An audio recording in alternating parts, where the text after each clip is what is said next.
Hey guys, Tomboy601, and today we have the Karl XIV Johan, or the Karl Johan 14th, the all-new pan-European battleship that is the campaign reward for this update. And, well, let's just call it an interesting ship. It may look slightly familiar to you, because it's kind of like a Prince Ruprecht, but has some other little features. It kind of feels like, if you know what badge engineering is in the car world, where two very different manufacturers take the same car and they slap their badge and change a couple of things on it. That's kind of what Karl Johan is to the Prince Ruprecht. The main changes, well, first off, are going to be those guns. They are 4 3-barreled 305 millimeter guns, i.e. the Brandenburg guns. They're going to reload in 20 seconds, have a range with our current build of 17.1 kilometers, and AP and HE are slightly modified, a little bit less in the AP department, a little bit more in the HE department as far as raw damage, and the HE is going to have a 28% chance to set fire.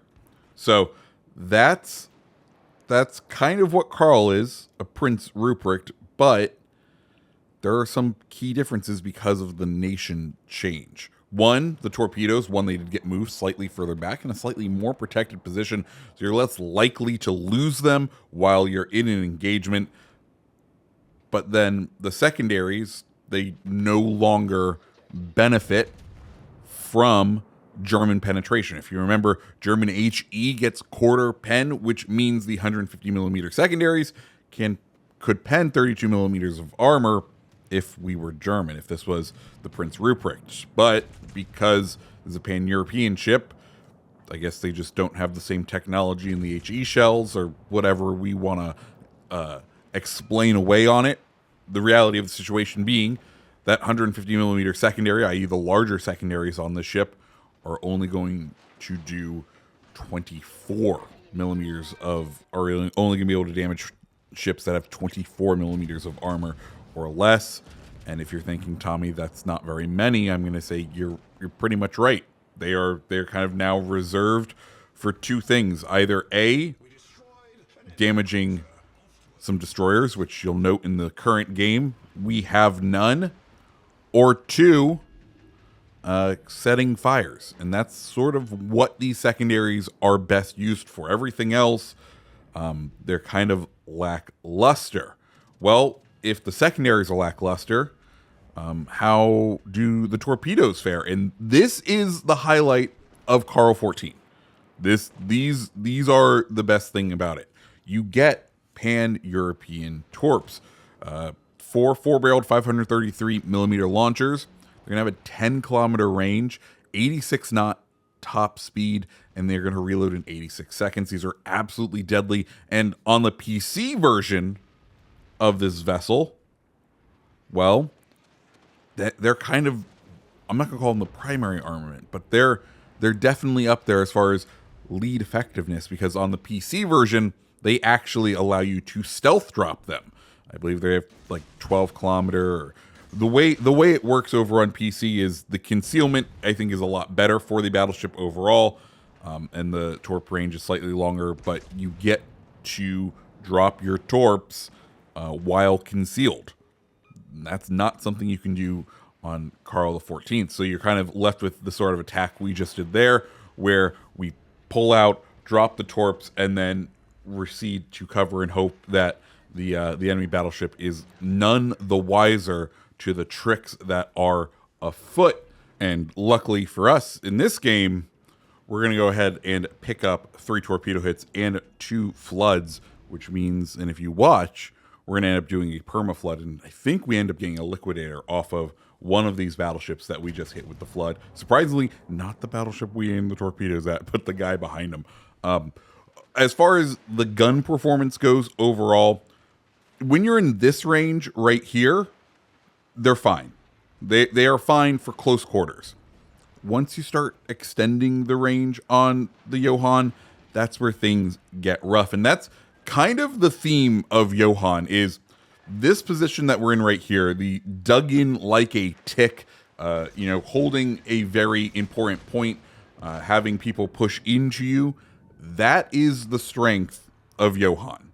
These close quarters ones. From watching all the other CC's videos, because of course I was out for a week on vacation, and therefore everyone else got to make their video on this, and I quite enjoyed it, being able to watch all those.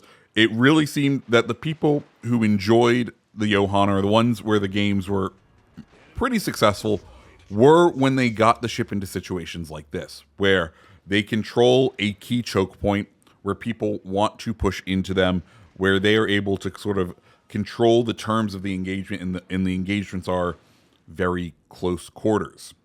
Once you get into what I'm going to call the general play, the stuff you're usually going to run into, then things got a little shaky, and you could really tell that Johan wasn't exactly what you're expecting from a great campaign ship, which is, slightly unfortunate. I was really hoping that this would end the streak of the sort of underperforming campaign ships. Not to say that it's not a fun ship. Some other great callouts is the bow does have 30 millimeters of armor, which is more than the Prince Rupert. It also has an icebreaker bow down at the bottom to 35 millimeters. So there are some pretty good things about this ship. It's just the sum total of the parts don't make it feel all that special compared to what else you could potentially be using out there. I do really think that the lack of a true gimmick, while yes, it does have the torpedoes that are longer range, it very much feels like those torpedoes are sort of the main armament of this ship. They are the key one, because the guns are kind of inconsistent. And I guess we should probably go ahead and show off our commander and our build for this. We have sort of built this into hybrid. I built it in for the guns.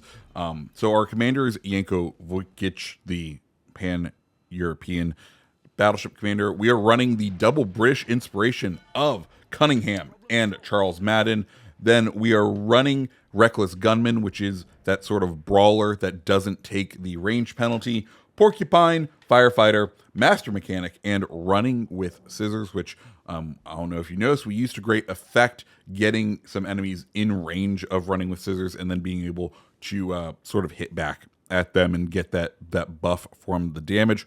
Then as far as our mods go, the first slot, we are running secondaries, once again, sort of hybrid building into it, getting decent range on them because the extra fires can help, though, as you can see, we didn't really get much out of them. 2 fires. I think maybe Turret Traverse would be better represented there. Then we are running the engine, the prop mod. That comes into very much handy when you are trying to kind of peek those corners with the torpedoes and not be exposed for as long.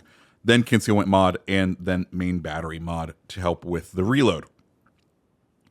Then as far as consumables go, as you can see down below, we have the standard damage control party, standard heal, then a sonar. The sonar, you're looking at a 3.3 kilometer detectability for torpedoes and 4.7 detectability for ships. So not the greatest, but still a pretty decent sonar.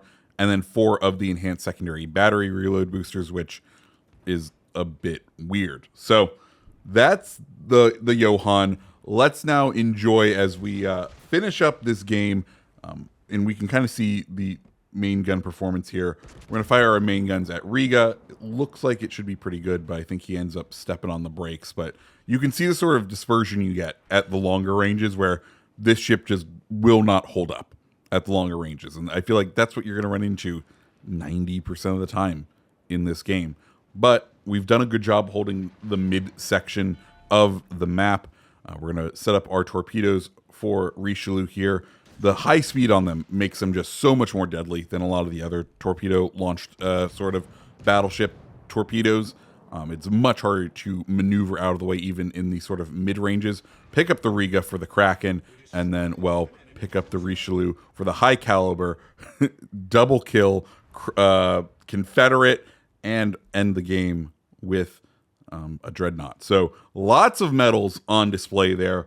Overall, not the best on the XP, but hey, it is what it is. And guys, that is the Karl XIV Johan. If you liked the video, hit the like button, hit the subscribe button, and I hope you have a fantastic rest of your day. See ya.